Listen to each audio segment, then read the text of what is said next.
Ayan, hello! So, today ay magdidilig po ako ng gymno. Tinatanong kasi ni Ate Daisy, paano daw ba ako magdilig ng gymno? Nag-shower kasi napanood niyo yung isa kong vlog na nag-shower ako. Yes po, nag-shower po ako kapag tinatamad na ako magdilig kasi totally madami na sila. Ayun. Pero yung shower po kasi ginagawa ko lang kapag hindi pa talaga ako nagtutubig ng matagal na. Pero may nagsabi kasi, sabi kasi ni Ate Jo, ay, nung nag-shower din ako noon, dun din niya napanood niya. Kasi sabi niya sabi ni Ate Daisy, nahihirapan na siya mag-moist kasi ang dami na din niyang gymno calcium. So, kaya ako, mas gusto ko nakakompat sila kasi para isang buhatan, tsaka pag nagdilig ka is ibubudbud mo na lang. So, sa host, nag-host lang ako kapag tinatamad na ako magdilig, pag once a month, or, once a month lang ako mag-shower. So, kapag nag-shower ka kasi, hindi naman totally na nalalagay yung water dito sa plants mo kasi doon sila sa space na pupunta and konti lang yung napupunta unless yung hose itututok mong ganyan or yung shower mo nakasakop talaga yan, tapos napupunta talaga yung tubig. Pero not 100% is mapupunta yung tubig doon sa paso mo. Kaya ang nangyayari, minimal water lang yung pumapasok talaga. And sabi, ay nilunod. Kang ganun. Nung nag-shower, ay nilunod. Hindi po siya nalulunod. And yes, nag-shower ako. Sa mga greenhouses, nag-shower sila kasi kung 5 hectares yung farm mo ng gymno, abay, mahihirapan ka talaga magdilig kung pa isa-isa. Kaya shower. Pero maganda yung gamit nila. Oo. Tapos, yung pinuntahan nga namin sa nursery, Living Gifts Nursery is shower yung pandilig nila once a week naman sila. Kasi nga, pagka once a week, hindi naman totally meron to. Hindi naman totally malalagyan yan ng water. Nasaan na yung pandilig ko?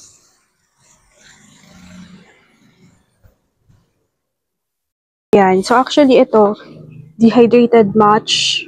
Ayan. Kulubot na. So, diligan na natin to. Ayan.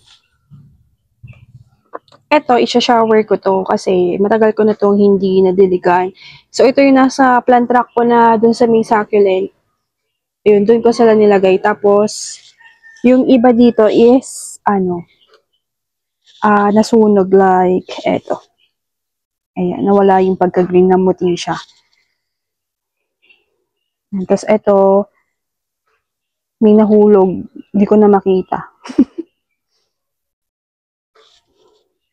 Nahulog dun sa may, dati kasi mahangin. Yung half ng, plastic cover ko is tumatama. Kaya ang ginawa ko, pinaibabaw ko yung kulambo.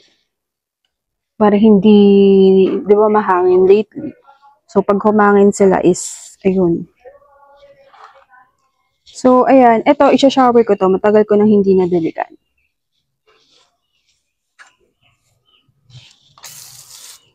Ayusin ko lang yung hose.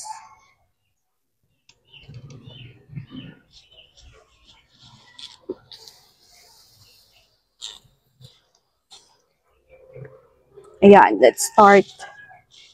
So, kapag nag-shower ka kasi, ganyan lang siya. Diba? Kung nag-shower ka, ganyan lang. O, ayan lang siya.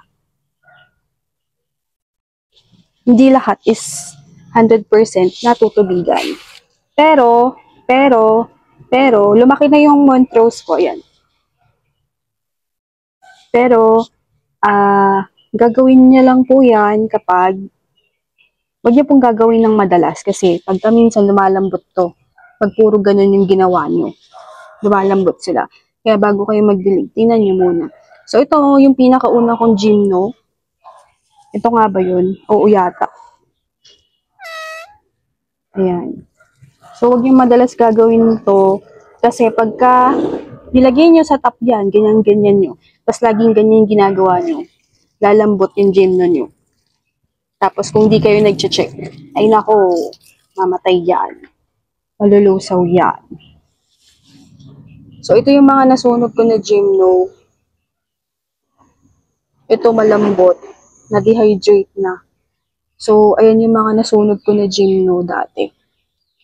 Ayan. So, nasa plant rock lang sila. So, ito baka dehydrated ito. Matagal ko na hindi nadidiligan. So, punta tayo doon. Actually, ang dami ko kasing plants dito sa plant rock. So, tinatanong nga kasi ni Ate Daisy. Ate Daisy, eto na. Naisip ko, i-vlog ko na lang. Para ano, baka, para more info sa iba. So, ito yung dati kong pandilig na may mahaba. So, mayroon siyang tawag dito, lumot. Okay lang yan. Basta ito ay mineral. Nilumot kasi yung loob. Nahayaan ko na lang. Ayan. So, ganyan. Ganyan talaga dapat. Kaya maganda pag compact. Hindi ka mahihirapang magdilig-dilig, di ba?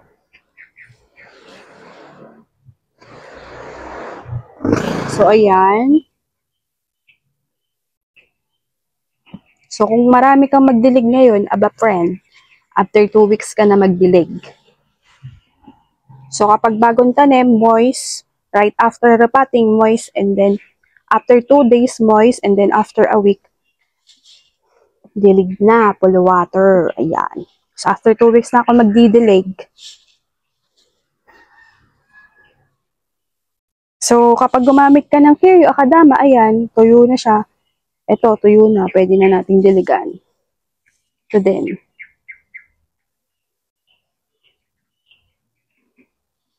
So, hindi ko abot yung isa. Yung cristata kong dehydrated. Kapag dehydrated naman na yung plants mo, damihan mo naman na ng dilig. Hindi ako nagagalit. I-explain lang. Magaganda yung mga fluffy na gymnos. Ayan. Kapag ka-aqua toppers, hindi sila umaangat.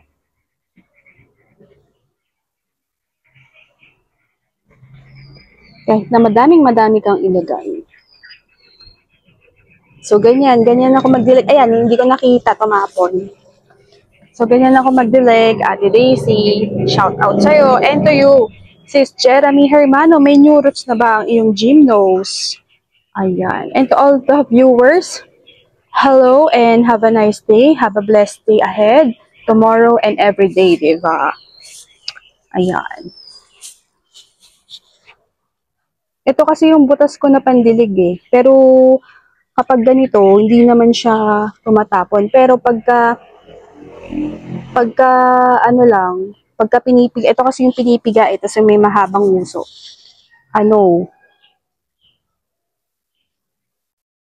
Tawag doon? Tumatapon siya. Ay, naku, natubigan ko na pala ito.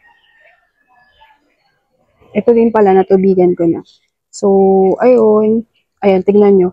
Ang umangat si Perlite.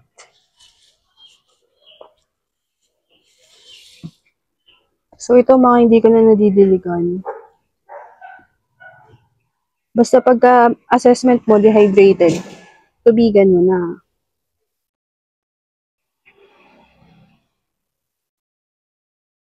Ayan, ang mga crested bababait, hindi maarting kagaya ng gymno.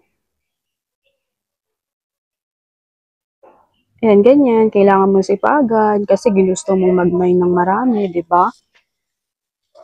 Ito for you, papri ng Johan's Cacti Corner, di ba? Thank you so much, Sir Ace, Ma'am Hana.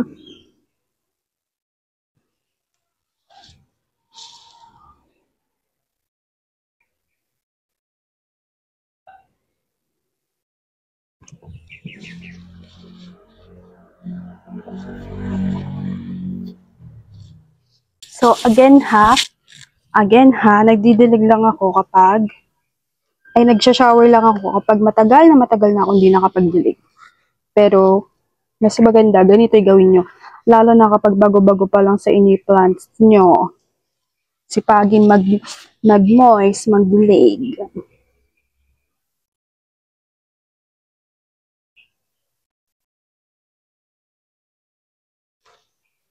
Ayan, tingnan yung umaangat si Kanuma. Yan ang ayaw ko kay Kanuma eh.